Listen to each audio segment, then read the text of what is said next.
பகவதி வளையத்தில் கன்றுகள் பேரணி நடக்கிறதுங்காட்டி அதை பார்வைக்காக வந்திருக்கோம்.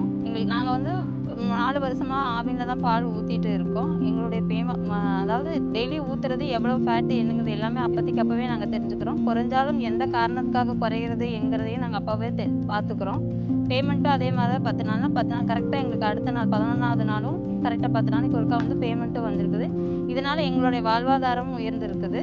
இப்போ நாங்கள் இந்த பேரணிக்கு வந்ததுங்காட்டி நாங்கள்லாம் கன்றுக்குட்டி கொண்டு வரதுக்கு கூட என்னமோ இது நினச்சோம். ஆனால் இங்கே வந்ததுக்கப்புறம் இந்த கன்றுக்குட்டி கொண்டு வந்தது இதெல்லாம் பார்க்கும்போது எங்களுக்கும் கொண்டு வந்திருக்கலாமோ அப்படிங்கிறது இது மாதிரி பல ஊர்லேயும் நடத்தினா நல்லாயிருக்கும்.